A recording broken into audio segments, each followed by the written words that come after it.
Hi viewers, welcome to our channel. ప్రస్తుతం మనతో పాటు సీనియర్ జర్నలిస్ట్ దాము బాలా సార్ వారితో మాట్లాడారు.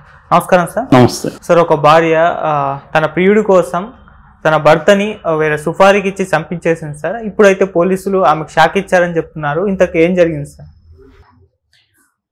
ఇదొక వింత కేసులో ఒకటి. ఆమె పేరు కల్పన.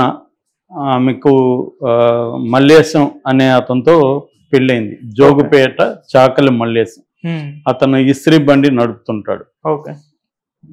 అయితే ఈ కల్పనకి చిన్నప్పటి నుంచి ఒక బాయ్ ఫ్రెండ్ ఉన్నాడు, హై స్కూల్ స్థాయి నుంచి. అతని పేరు రమేష్. సో ఈ అమ్మాయికి అసలు మల్లేశాన్ని పెళ్లి చేసుకోవడం ఇష్టం లేదు. కానీ వాళ్ళ అమ్మ నాన్న బలవంతంగా ఈ అమ్మాయికి పెళ్లి చేశారు. పెళ్లి చేసినా కూడా ఇతనితో పేరుకి కాపురం చేస్తుంది, కానీ తనతో అఫేర్ ఉంది, తనతో కంటిన్యూ చేస్తుంది రమేష్తో. అయితే ఈ విషయం మల్లేశానికి తెలిసి ఎవరితో ఈ అమ్మాయి అఫేర్ నడుపుతుందని గొడవ పెట్టడం ప్రారంభించాడు ఈ అమ్మాయిని. సో వీళ్ళిద్దరి మధ్య అప్పుడప్పుడు గొడవలు జరుగుతున్నాయి. దీంతో ఈ అమ్మాయి ఏం డిసైడ్ అయిందంటే, ఈ మొగుడు లేకపోతే మనం హాయిగా మన బాయ్ ఫ్రెండ్తో తిరగచ్చు కదా అనుకొని మొగుడిని చంపేద్దామని ప్లాన్ చేసింది. ప్లాన్ చేసి లవర్కి చెప్పింది రమేష్, ఇట్లా అనుకుంటున్నాను అంటే, రమేష్ కూడా మంచి ఐడియానే అని చెప్పి వాడు ఒక ముగ్గురు ఫ్రెండ్స్ ఉన్నారు. ఉసికే అంబాజీ అనే ఒకడు, వాడికి ఇంకొక ఇద్దరు ఫ్రెండ్స్, అట్లా ముగ్గురు ఫ్రెండ్స్కి చెప్పాడు ఇలాగా వాడిని వేసేయాలని. అయితే వాళ్ళు డబ్బులు కావాలని చెప్పారు. సరే అని అడ్వాన్స్ ఒక 50,000 ఈఎంఏ ఇచ్చింది వాడికి, లవర్కి. వీడు తీసుకుని వాళ్ళకి ఇచ్చారు. వాళ్ళు ఒక 20 రోజులు రెక్కీ చేశారు. ఎందుకంటే ఇతను ఈ ఇస్త్రీ పెట్టి నడిపే చోట కొంత క్రౌడ్ ఉంటారు. సో అక్కడ చంపడం కరెక్ట్ కాదు, ఇతను ఇంటికి కానీ లేకపోతే ఎక్కడికైనా రొటీన్గా ఎలా వెళ్తున్నాడు ఏంటి మొత్తం స్టడీ చేశారు. ఒక 20 days స్టడీ చేసిన తర్వాత ఇతను వెళ్తున్న ఏరియాలో కొంత మనుషులు లేని ఏరియా ఒకటి చూసుకొని అక్కడ ఏం చేశారంటే, ఇతన్ని సడన్గా వెళ్ళి ముగ్గురు బండరాయితో నెత్తి మీద కొట్టేసరికి పడిపోయాడు, స్పృహ తప్పిపోయాడు. దాంతో ఎత్తి కారులో వేసుకొని వాళ్ళు మెదక్ వైపు బయలుదేరారు. రామాయంపేట నుంచి సిద్దిపేట రోడ్డు మీదుగా కోనాపూర్ చెరువు దగ్గరికి చేరుకున్నారు. ఈ కారులోనే అతన్ని గొంతు విసిగి చంపేశారు. ముందు ఒక అతను డ్రైవ్ చేస్తుంటే వెనకాల ఇద్దరు తన మధ్యలో కూర్చోబెట్టుకొని, ఆల్రెడీ ఇతను దెబ్బ తగిలి ఉన్నాడు కదా, స్పృహలో లేడు. దాంతో గొంతు పిసికి కారులోనే చంపేశారు. ఈ చెరువు దగ్గరకు తీసుకెళ్లి అక్కడ పెట్రోల్ ముందే తీసుకున్నారు. పెట్రోల్ పోసి తగలబెట్టేసి బాడీని ఒక దగ్గర పడేసి పొదల్లో వెళ్ళిపోయారు.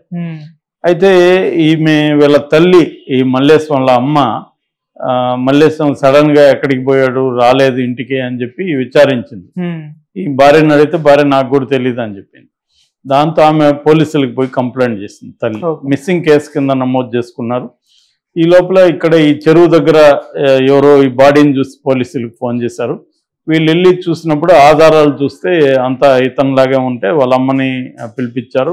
ఆమె ఐడెంటిఫై చేసింది. దాంతో వాళ్ళ భార్యని, మామూలుగానే పోలీసులు ఏం చేస్తారు, ఎవరైనా మనిషి చనిపోతే వాళ్ళ దగ్గరగా ఎవరు ఉంటే వాళ్ళ ఫోన్లు వాళ్ళని విచారించడం చేస్తారు. అట్లా వాళ్ళ భార్యను తీసుకుని విచారిస్తున్నప్పుడు ఆమె బాడీ లాంగ్వేజ్ కానీ మాట తీరులో వాళ్ళకి డౌట్ వచ్చింది. దాంతో ఆమె ఫోన్ తీసుకున్నారు. ఫోన్ తీసుకుని చూస్తే ఆమెకి ఇలా బాయ్ ఫ్రెండ్ ఉన్నాడు, ఈ విషయాలంతా అర్థమైంది. దాంతో ఆమెని కొంత గట్టిగా 4 దెబ్బలేసి కొంత విచారించారు. దాంతో ఆమె మొత్తం ఇదంతా చెప్పింది. దాంతో ఈ లవర్ రమేష్ని, ఈ వీళ్ళ ముగ్గురు హెల్ప్ చేసిన వాళ్ళని కూడా అరెస్ట్ చేశారు. సో ఇది బేసిక్గా చేసి వీళ్ళ మీద కేసు కూడా పెట్టారు అన్నమాట. అయితే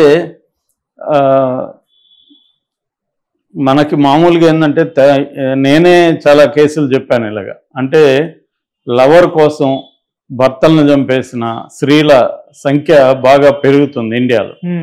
దీనికి ఒక కారణం ఏం చెప్తున్నారంటే, సెప్టెంబర్ 27, 2018లో 5 మంది న్యాయమూర్తులతో కూడిన ఒక బెంచ్ డీక్రిమినలైజేషన్ ఆఫ్ అడల్టరీ అంటే 497 ఐపీసీ కింద అంతకుముందు అడల్టరీ అంటే వేరే వాళ్ళతో లైంగిక సంబంధం, వివాహేతర సంబంధం, అది అంతకుముందు నేరంగా ఉండేది. దాన్ని నేరం కాదని సుప్రీంకోర్టు 5 మంది జడ్జెస్తో ప్రకటించింది. అంటే కాన్సెంటింగ్ అడల్ట్స్ అంటారు. అంటే ఇద్దరు అడల్ట్స్గా ఉన్న వాళ్ళు సమ్మతితో వాళ్ళిద్దరు అంగీకారంతో అఫైర్ పెట్టుకుంటే అది నేరం కాదు అనేది సుప్రీంకోర్టు తేల్చింది. ఇది తేల్చినాక ఏమైందంటే చాలా మంది అఫైర్లు పెట్టుకోవడం మొదలు పెట్టారనేది ఒక సర్వేలో చెబుతున్నారు. దాంతోపాటు వాయిస్ ఫర్ మెన్ ఇండియా అనే .com అనే ఒక సైట్ ఉంది. వీళ్ళు ఏం చేశారంటే అసలు ఇటువంటి భార్యలు భర్తల్ని ఎంతమంది చంపుతున్నారు అనే డేటా వీళ్ళు తీశారు. ఎందుకంటే మనకి మామూలుగా క్రైమ్ డేటా ఎవరి దగ్గర ఉంటుంది, NSRB దగ్గర ఉంటుంది, నేషనల్ క్రైమ్ రికార్డ్స్ బ్యూరో అంటాం. ఈ నేషనల్ క్రైమ్ రికార్డ్స్ బ్యూరో ఏం చేస్తుందంటే వివిధ పోలీస్ స్టేషన్ల నుంచి వచ్చిన డేటాని కలెక్ట్ చేసి దాన్ని ప్రాసెస్ చేసి అనలైజ్ చేసి పెడుతుందన్నమాట. ఈ డేటాలో భర్త భార్యను చంపే కేటగిరీ ఉంది ఆ డేటాలో.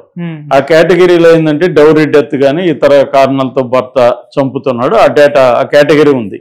భార్య భర్తను చంపే కేటగిరీని లేదు దాంట్లో. అందువల్ల అసలు ఎంతమంది భార్యలు ఎంతమంది భర్తను చంపుతున్నారు అనే డేటా, నేషనల్ డేటా మన దగ్గర లేదనమాట.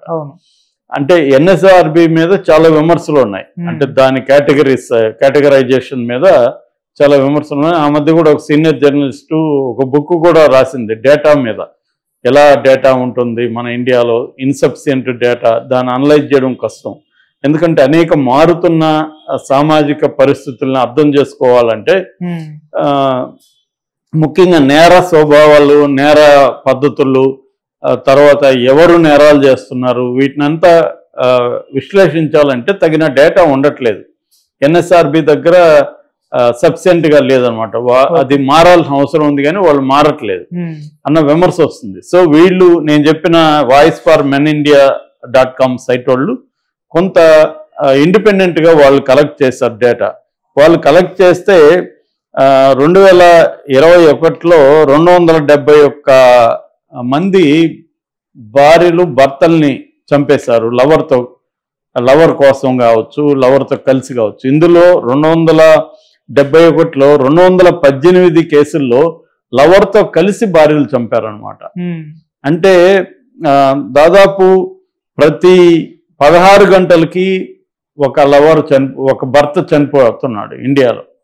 దీనికి ప్రధాన కారణం ఎక్స్ట్రా మ్యారిటల్ అఫైర్స్. అంటే భర్తతో కాకుండా వేరే వాళ్ళతో అఫైర్లు పెట్టుకోవడం, ఈ అఫైర్కి భర్త అడ్డుగా ఉన్నాడని చెప్పి భర్తని చంపేయడం. ఇది యావరేజ్ ఏజ్, భర్తల యావరేజ్ ఏజ్ తీసుకుంటే 38 ఇయర్స్ అనమాట. అంటే మినిమం 22 ఏళ్ళు, మ్యాక్సిమం 78 ఇయర్స్ భర్తలను కూడా చంపిన భార్యలు ఉన్నారు. సో యావరేజ్ ఏజ్ అయితే 38 ఏళ్ళు ఈ భర్తలు అనమాట. సో ఇంకొకటి ఏంటంటే ఈ ఆత్మహత్యలు, ఫ్యామిలీ ప్రాబ్లమ్స్ వల్ల ఎంతమంది ఆత్మహత్యలు చేసుకుంటున్నారు దేశంలో అంటే 2020 రికార్డ్స్ని బట్టి 51,477 మంది చేసుకుంటున్నారు. ఇందులో మగవాళ్ళు ఎక్కువ మంది చేసుకుంటున్నారు ఫ్యామిలీ ప్రాబ్లమ్స్ వల్ల. 35,333 మంది మగవాళ్ళు చేసుకుంటే 16,140 మంది మాత్రమే, అంటే డబుల్గా ఉందన్నమాట. అంటే వీళ్ళు ఈ వాయిస్ ఫర్ మెన్ ఇండియా వాళ్ళు చెప్తున్నది ఏమంటే డొమెస్టిక్ వైలెన్స్ యాక్ట్ ఇండియాలో ఏదైతే ఉందో అది only violence committed by men మాత్రమే ఉంది తప్ప వైలెన్స్ కమిటెడ్ బై ఉమెన్ మీద అది లేదు, డొమెస్టిక్ వైలెన్స్ లేదు. అందుకని దాన్ని ఐపీసీ కింద జనరల్ హత్య కింద పెట్టేస్తున్నారు. ఈ జనరల్ హత్య కింద పెట్టేయడం వల్ల డేటాలో విమెన్ ఎంతమంది భర్తల్ని చంపుతున్నారు, వైఫ్స్ ఎంతమంది భార్యలు భర్తల్ని చంపుతున్నారు అనే డేటా విశ్లేషించడానికి లేదనమాట. అందుకని వీళ్ళు ఆ పని చేస్తున్నారు. అనేక కేస్ స్టడీస్ వాళ్ళు ప్రచురించారు, రియల్ గా జరిగిన హత్యలు. అవన్నీ కానీ మనం కొన్ని చదివితేనే షాకింగ్ గా ఉన్నాయి. అంటే ఫర్ ఎగ్జాంపుల్ ఒక పెళ్లి జరుగుతుంటే ఆ పెళ్లిలో పెళ్లి కూతురు లవరు పెళ్లి చేసుకుంటున్న అతన్ని చంపడానికి అతనికి ఒక గిఫ్ట్ ఇస్తాడు. ఆ గిఫ్ట్ లో బాంబు ఉండి పేలిపోయి వాళ్ళ ఇంట్లో 3-4 చనిపోతారు. అంటే అర్థమేంటి, వాళ్ళు మరి ఎందుకు పెళ్లి చేసుకోవాలి తన అమ్మాయి, ముందే వాడితో వెళ్ళొచ్చుగా లవర్తో.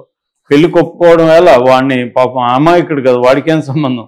వాడిని చంపేసింది. అవును. అట్లాగే ఇక్కడ తెలంగాణలో ఒకసారి ఏం జరిగిందంటే ఇలాగే పెళ్లి ఫిక్స్ అయింది. ఈ అమ్మాయి ముందుగానే వేరే లవర్ ఉన్నాడు. ఈ అమ్మాయికి ఆ పెళ్లి చేసుకుపోయే అతను ఇష్టం లేదు.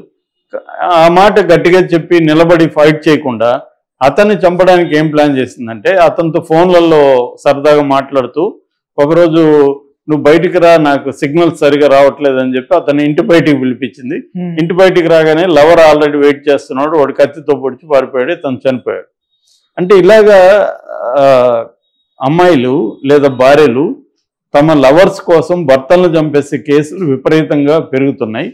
దీనికి ఒక కారణం ఏంటంటే అమ్మాయిలు గట్టిగా ఓపెన్ గా చెప్పి భర్తలతోనే మాట్లాడాలి, లేదా వాళ్ళ ఫ్యామిలీలతో మాట్లాడి నాకు పెళ్లి ఇతనితో ఇష్టం లేదన్న ముందే చెప్పాలి. ఇప్పుడు ఈ అమ్మాయికి కూడా ముందే లవర్ ఉన్నాడు, మళ్ళీ ఎందుకు పెళ్లి చేసుకున్నట్టు? రమేష్ అనే లవర్ ఉన్నప్పుడు మల్లేష్ అని ఎందుకు పెళ్లి చేసుకుంది అమ్మాయి? పెద్దవాళ్ళు చేశారని చెప్తుంది. మరి ఇప్పుడు అప్పుడు పెద్దవాళ్ళని ఎదిరించుంటే సరిపోయేదిగా. ఇప్పుడు మరి భర్తను చంపేస్తే ఇప్పుడు పెద్దవాళ్ళని గౌరవించింది ఆ అమ్మాయి ఏమన్నా? సో ఒక అనవసరమైన ఒక అమాయకుడైన మల్లేష్ అనే వాడిని పొట్టను పెట్టుకుంది. సో ఈ కేసులు ఎక్కువ పెరుగుతున్నాయి. దీన్ని ఎలా డీల్ చేయాలనేది ఇప్పుడు పెద్ద సమస్య. అంటే స్త్రీలకు ఎలాంటి ఎడ్యుకేషన్ ఇవ్వాలి, ఎలాంటి ఇది చేయాలి. దీనివల్ల మా కామెంట్లు అంతా చూస్తుంటే ఈ సైట్లలో మగవాళ్ళంతా విపరీతంగా వణికిపోతున్నారు పెళ్లి చేసుకోవాలంటే. చాలా మంది వద్దురా బాబు మనం సింగిల్గా ఉంటే బెటరు, ఈ భార్యలు ఎవరు తప్పేరు పెట్టుకొని మనల్ని చంపేస్తారో తెలియట్లేదు,